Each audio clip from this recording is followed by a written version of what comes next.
Okay, we'll get the slides going. Here we go. Rex warned you last week that I'm going to be covering the book of Revelation. You can see from the slide that will be our topic during this next quarter.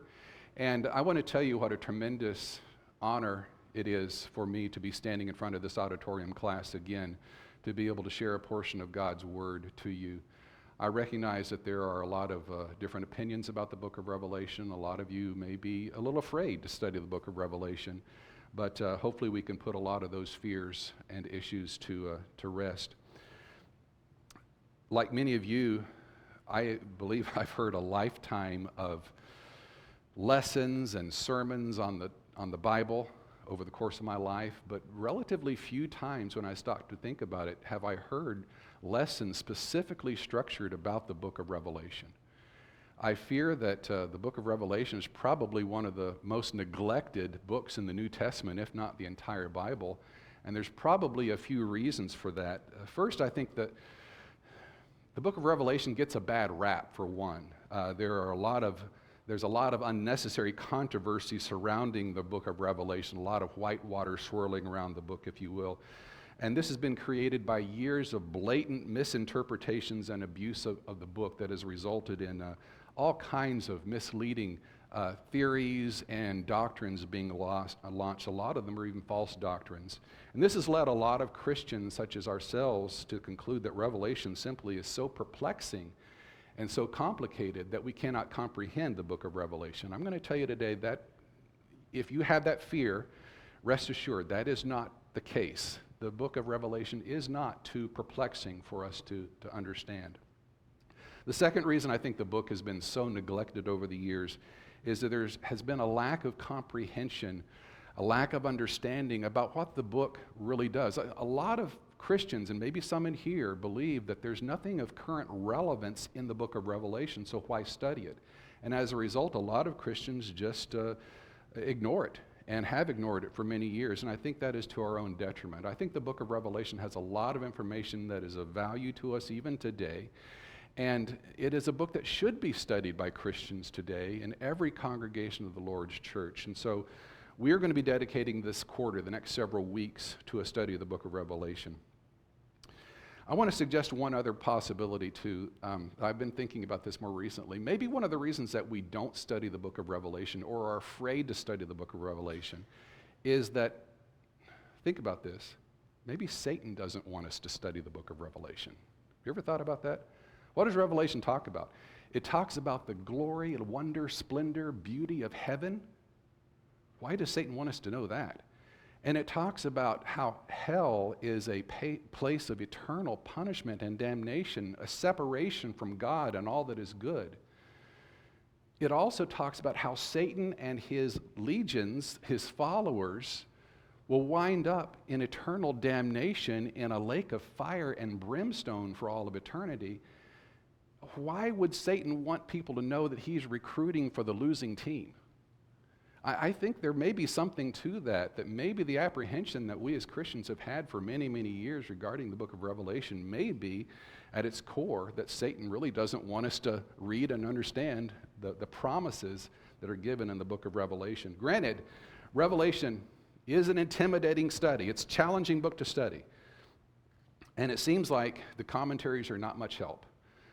I've read a lot of commentaries on the book of Revelation, and the more commentaries I read, the more perplexed I become, because I've discovered that many of these reasonable and respected Bible scholars can arrive at completely different conclusions about the book of Revelation, and oftentimes their conclusions are in conflict with one another, and even worse, their conclusions are in conflict with other parts of the Bible, and that just can't be. That's a clue right there that they're wrong, if what they're saying about the book of Revelation is in conflict with the rest of the Bible. So they obviously cannot all be correct.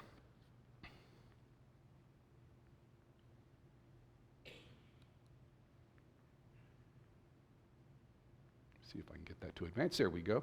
All right, I think we've got the technology going now. There are no shortage of study guides about the book of Revelation, and there's no shortage of theories about the book of Revelation. And you can be studying just a little bit into the literature, and you'll discover right away that there is a divergence of at least 4 major points of view about the book of Revelation. And I apologize, this section right here is going to be getting into the weeds a little bit more than I would normally in teaching this book. But Gary asked me a question last week, and I wanted to make sure that I answered it appropriately.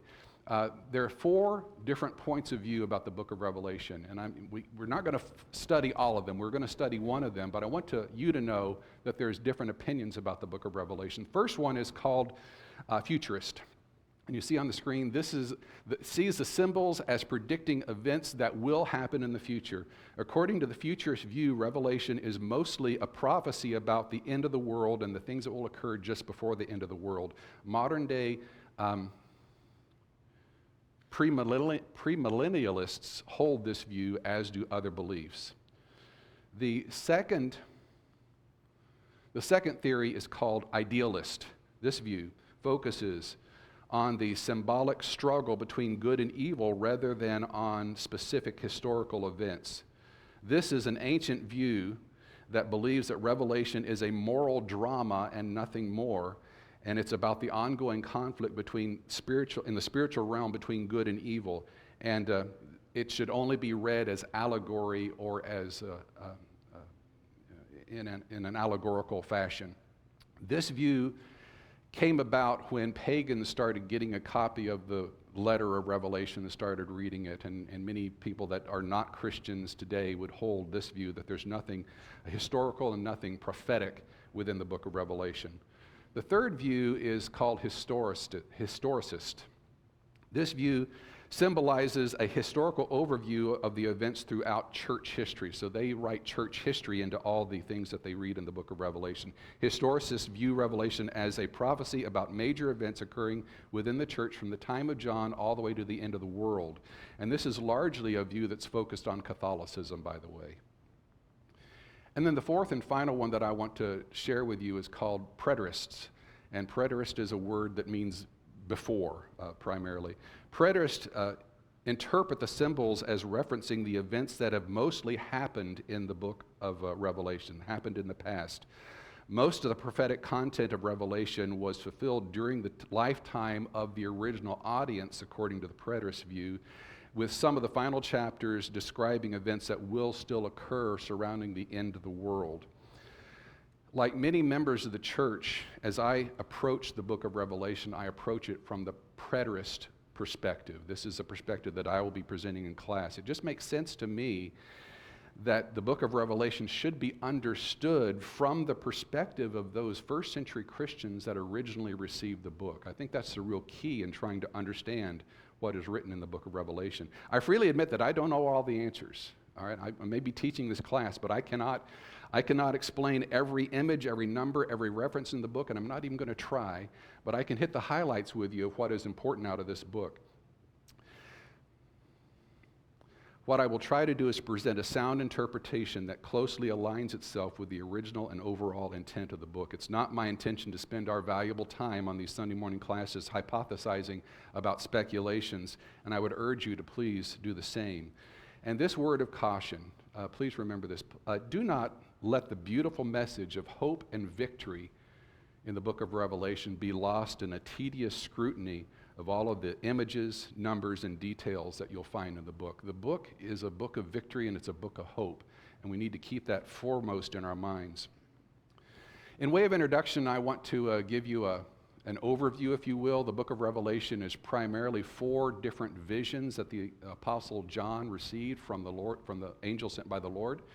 And these descriptions, if you delineate between them, it will allow you to understand the flow of the book of Revelation, and frankly, they give a pretty straightforward outline for the content that we have in the book. So just prior to the first vision, the first few verses, John will provide a greeting in the first 9 verses. And then in verse 10 of chapter 1 all the way to the end of chapter 3, he will describe for us the first vision that he received. And I call this first vision the church and, or Christ and the church. Christ is a central figure in all 4 of these visions, and Christ's interactions with different elements are going to be what is depicted in these visions. In this first vision, we're going to see Christ and the golden lampstands, the seven golden lampstands. And Christ, being a figure that is in the midst of these lampstands, will dictate letters to seven churches in this first vision. Continuing on with the book, starting in chapter 4, going all the way to into chapter 16, is the longest description of a vision that we have. This is the one that I call Christ in the world. In the second vision, the primary scene takes place and unfolds in God's throne room in the heavenly realm. And there are things that are going on and are occurring in the throne room of God that will impact things that are occurring here on this earth, as we'll discover as John describes this. John will describe 7 seals, he'll describe 7 trumpets, and 7 bowls of God's wrath. Now, by this time, you're probably already starting to see a pattern forming with 7. 7 seals, 7 trumpets, 7 bowls. Earlier, there were 7 lampstands, there were 7 churches. You're going to see that number 7 repeated throughout the book of Revelation. And I'm just going to clue you in. The number 7 is used in the book of Revelation to describe perfection or completion. It's an interesting word, but whenever you see it, it's describing something in heavenly perfection. The third vision we're going to see starting in the beginning of chapter 17 and going through the first 8 verses of chapter 21. And this is what I call Christ and victory. And it will reveal for us that in the heavenly realm there is an amazing battle between good and evil that is occurring.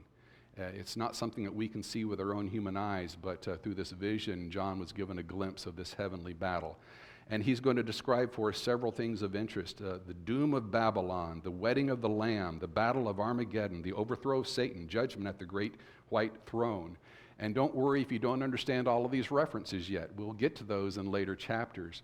But just understand for now that Christ is victorious in this great battle between good and evil. And that's one of the main themes that we'll have here in the book of Revelation. That's one of the themes that really encouraged these first century Christians that received the book. And then the final vision, I call it Christ and eternity. And it's just a few verses long, 23, 24 verses all. It starts with verse 9 of chapter 21 and goes to verse 5 of chapter 22. And in this, John will be describing the New Jerusalem. And it's a term that he's using. I'm going to give you a clue on this one as well. It's a description of heaven. And in fact, in all of the scriptures, it's the best description, the most complete description that we have of heaven that has been promised to us. Heaven is a concept that we read quite a bit about in the New Testament, but it's here at the last couple chapters of Revelation that we start really getting a glimpse of heaven. And then John will provide a final message. So that is your outline. I do believe that there are a lot of difficulties in studying the book of Revelation because it uses so much symbolic language, and there's probably a couple of primary reasons why the Lord chose to deliver his message to these first century Christians using symbolic language. And let me explain. I think one of the first reasons that he used symbolic language is to hide God's plan and his purpose for the church from the enemies of the church. We've got to understand this was a time of great persecution against Christianity and great persecution against the church. And just think about this. Any time when there is a war being waged and different factions opposed to one another, communications internally typically use some sort of code, so if that message should fall in the enemy's hands, it would not be understood, it could not be read. And I think the same thing applies here to explain why God chose symbolic language to deliver this message to the first century Christians. I'm going to tell you this right now, and I'll probably repeat this later. First century Christians that were being persecuted were not confused by the book of Revelation. They understood what John was talking about in the book of Revelation. Now, I'm not a first century Christian. I don't know all of the references. But if we try again to look at it as they looked at the book, it will help us. And then the second thing I'd say about symbolic language, and it goes along with the first point, is that it was probably to protect those who would receive the letter. These Christians were in grave danger, and I'm going to explain a little bit more about that later in the morning. But to be caught transporting this message, somebody had to go to the Isle of Patmos and smuggle this message out, I would imagine. And if they had been caught with this in their possession, it could have been dealt with very harshly. So I think the symbolic language was for their protection as well. But Revelation was written to strengthen and encourage those persecuted Christians. Revelation is an intimidating study, and it is one that will be much easier for us if we apply certain principles in this class and in your personal study. And I asked a lot of you to start reading chapter 1. Raise your hand if you went ahead and read chapter 1 before we got started. So a couple of you did do that already. And I would encourage all of you to read the book and read it carefully. If you want to be ahead of next week, go ahead and read up through chapter 3. We won't get that far, but chapters 1, 2, and 3, at least by next week. Read it carefully and try to start understanding the book for what it is, how it is described. Take into consideration as you're reading the original intent of the writing, what the author says. That's an important concept. What does the author actually say? Don't worry about these wild speculations that have been written about the book. Think about what John actually says in the book and to whom he was writing and the conditions under which it was written. We should avoid placing literal interpretations on symbolic images. Folks, that never turns out well. There are things that are described in the book of Revelation. There will be a dragon with multiple heads and horns and eyes, and it's not talking about a literal dragon. It's symbolic language. So I just caution you about applying figurative, literal interpretations on these images. And then I would also say we need to resist the temptation to try to explain everything in our modern day terminology from our perspective. We think we have all of the answers. We don't have all of the answers, folks. In this case, some of those first century Christians had more of the answers than we have today. And we'll try our best to glean some of those. If we don't do that, otherwise, we're going to wind up making some of the same mistakes that so many people have made over the years and start applying wild speculations about the end times to the book of Revelation that just really don't apply to the book of Revelation. Now, the Revelation, I know this is an aside, but Revelation does have a lot to say about the end of the world. Particularly when you get into the last couple of chapters, it does talk about the end of the world. But if you think about it, so do a lot of other books in the Bible. So does Isaiah, Daniel, Matthew, and 2 Peter. And we need to make sure that we're reading Revelation in the right context, that it's not conflicting with those other books that are also describing the end of the world. I do believe that the majority of the events that we will read about in the book of Revelation these prophecies were fulfilled either in the first century or 2 or 3 centuries following the writing of the book of Revelation. And that's the perspective that I will be presenting as we go through this class.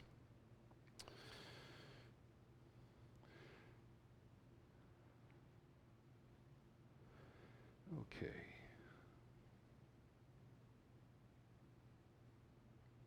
All right, here we are. Let's agree to 3 basic assumptions as we read the book of Revelation and study it. First off, the Bible does not contradict itself. I think that's something as Christians we would all agree upon. Secondly, the visions described in the book of Revelation are an honest depiction of what he actually saw. John is an honest player in this, and what he's describing are things that he actually saw. He's not lying to us. And the third thing I'd like to see us agree to is that the visions themselves, these 4 visions, came from the Lord just as they are claimed within the book of Revelation. So there's no misdirection here, no one trying to confuse us. This is actually coming from the Lord, and John is interpreting precisely what he saw.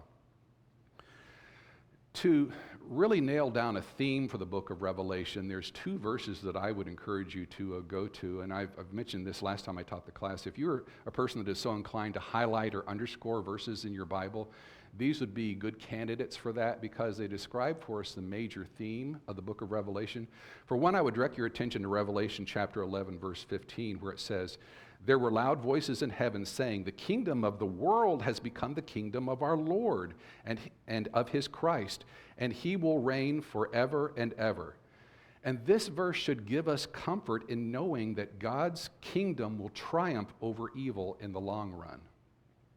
The second verse that I would direct us to is Revelation 17, verse 14. It says, "These will wage war against the Lamb." And anytime you see Lamb in the book of Revelation, he's talking about Christ. So these will wage war against Christ. Who are these? They are the enemies of the church and the enemies of God are going to be waging war against Christ. And then it goes on and it says, the Lamb will overcome them because he is Lord of lords and King of kings.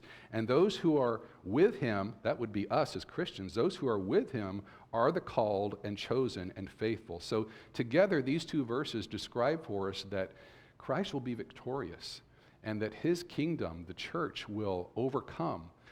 Good will triumph over evil. So the basic message of the book of Revelation is that in the final analysis, good will triumph over evil. God's faithful will find victory and will prevail regardless of any persecution or any hardship that they may face. Now, to truly understand Revelation, we have to understand the great persecution. We, as Christians, spend a lot of our time studying the gospel account. We are in the books of Matthew, Mark, and Luke. We study the book of Acts quite heavily. And we understand that during those days, the Jews were under the supervision. They were ruled by Romans, by the Roman Empire. And we understand there was a certain level of tension between Jews, who were God's people at that time, and their Roman leaders, even to the point where Christ was killed on a cross, on a Roman cross.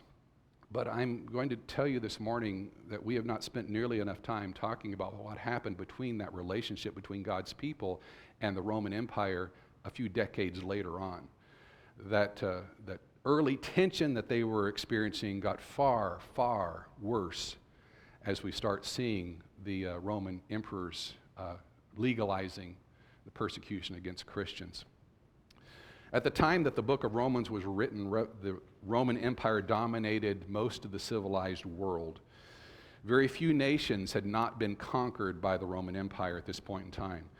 The lands all around the Mediterranean Sea were in subjection to Rome when the book of Revelation was written. And there were many congregations of the church in this vast empire of Rome. In fact, that's the cradle of where the church started, was right there around the Mediterranean Sea. Life was difficult for these early Christians under Roman law. Starting out, they were oppressively taxed by Rome and repeatedly informed that Rome would endure forever. Rome will rule forever. And that was what they heard over and over again. That had to be demoralizing for them. Christians were mocked and they were called a third race because they did not practice the pagan customs of the Romans and the Greeks. Furthermore, they were called atheists, if you could imagine that. They were called atheists because they did not acknowledge the idols of the Roman gods and the Greek gods. And so this was a growing sense of antagonism and tension between Christians and other groups that were ruled within the Roman Empire. These were dark times for Christians. Every Christian who lived within the vast expanse of the Roman Empire was in serious peril. Their lives were in danger as they were systematically being targeted for their religious beliefs and being victimized. And by that I mean they were being tortured and killed in the cruelest of ways. For the first century followers of Christ, Christianity was literally a death sentence, if you can imagine that. The image of the Colosseum that you see on the screen behind me shows the public spectacle of killing Christians and just how commonplace this had become in this cruel, bloodthirsty society. How can you and I, assembling here on these cushioned pews in this air-conditioned space, without fear of persecution, how can we possibly relate to the plight of these first century Christians? I hope and I pray that you and I never have to live our lives under the terrifying threat of extermination like these first century Christians had to live. But when we read this book of Revelation, that was written to them, we need to read it with respect to the atrocities that they were forced to endure. All right, it gets worse from here. Emperor Nero. Let's talk about Nero for a few moments. The first great persecution against the church began under Emperor Nero. History tells us that Nero was a man who was extremely paranoid and probably insane. He had his own mother and other relatives murdered to protect his claim to the throne. His selfishness and cruelty were legendary. Nero wanted more than anything else to build a palace of tremendous splendor in his honor. He wanted to build the most beautiful palace ever constructed. The only problem that he had was that the land that he wanted to build this palace on was already occupied. There were already homes there, people living there. There were already buildings constructed there.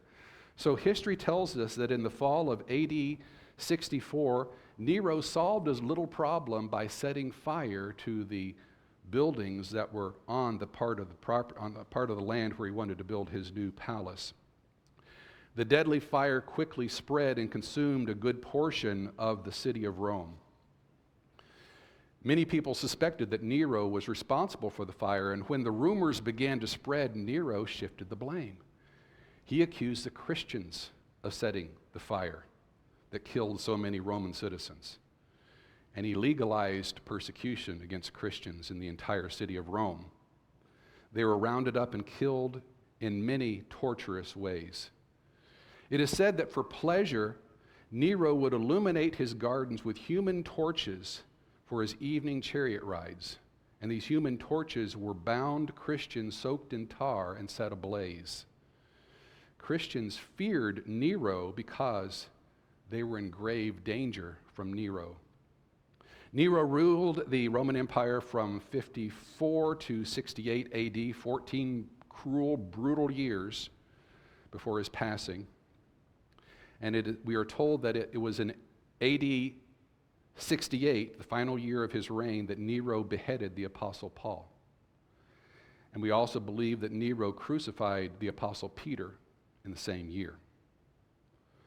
The face that you see behind me is a facial reconstruction that has been done by historians and artists based upon the official bust of Nero that you see to the left, and with some descriptions of his appearance. This is a pretty good likeness of what Nero would have looked like in life.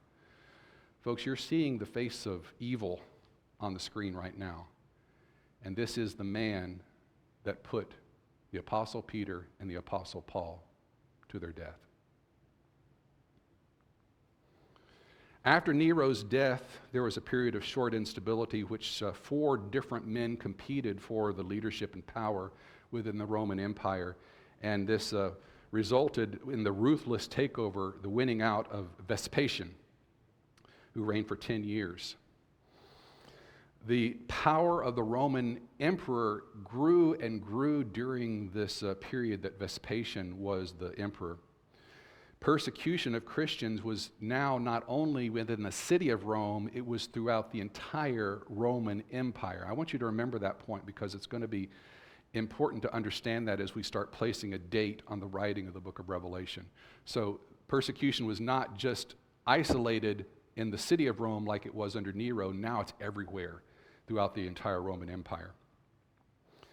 Vespasian had 2 famous, I'm going to say infamous sons who later became emperors themselves. One of them was Titus. Before he became emperor, one of the most famous deeds of Titus is that he led the Roman army against Jerusalem and destroyed the great temple in AD 70. Josephus, who was a Roman historian, told us in his records that more than 1 million Jews were killed during Titan's takeover and attack on Jerusalem. And in another incident, we are told that Titan crucified so many Jews and Christians that his army ran out of wood to build crosses. And then Vespasian's second son is Domitian, and he's the worst of all. Domitian became emperor of Rome in 81 AD and brutally reigned for 15 years until 96 AD. This man had I don't know how else to describe it, he had a God complex. Maybe the original God complex. He took the title of Lord and God, and he was the first emperor to demand that his subjects worship his likeness. In his effort to unite the districts of Rome, he required all his citizens to worship his image by offering a pinch of incense in front of a sculpted likeness of a sculpted bust of his likeness, his statue. If anyone refused, they were killed. Obedient citizens, get this, obedient citizens were rewarded, I'm going to quote that one, rewarded with a branded mark with a hot iron on their forehead or on the back of their hand. These are the obedient citizens. This was a mark of their loyalty to Domitian. Without the mark of Domitian, one could not legally buy food or trade with any goods within the Roman Empire. You had to have that branded mark in order to legally engage in commerce. And you can understand that many Christians refused to worship Domitian. They worshiped only Christ and his heavenly Father. And for their refusal, they were executed by the hundreds and eventually thousands, not just in the city of Rome, but all across the Roman Empire. While not every Christian obviously was killed, literally thousands, tens of thousands of Christians were persecuted in some fashion under Domitian. The time of Domitian's reign is arguably the most heavily concentrated period of organized persecution that Christianity or the church has ever faced. While there is a lot of debate between scholars as to whether or not the book of Revelation was written during the time of the reign of Nero or the name of Domitian, the intent of the book is really affected very little. I'm not going to argue it that strong one way or the other. I have an opinion that I'll share with you. But either way, Revelation was written to strengthen the early church and to encourage persecuted Christians. I believe that the symbols of the book of Revelation best fit under the time of Domitian. And for our purposes in this class, I will be placing the date of Revelation in approximately 95 AD. This was the time when organized persecution of Christians was at its height, and it had spread far beyond the city of Rome and was everywhere throughout the entire Roman Empire, including those 7 cities where Christ directed John to write letters to those 7 cities in Asia Minor. During the time of Nero, those cities would not have been facing persecution. During the time of Domitian, they were facing heavy persecution. Revelation was written to reveal that God is still in control. In this world, this first century world where Christians were being exterminated, they needed reassurance that God's kingdom is eternal, not the Roman Empire. That Christ is the Lord and God, not Domitian. Revelation strengthened and encouraged these Christians by foretelling that the church would prevail regardless of the extent of persecution they would face. They would be triumphant even in martyrdom. And moreover, the book showed them that Satan and all of his servants, including their tormentors in the Roman Empire, would be punished. They would be cast into a lake of fire and brimstone.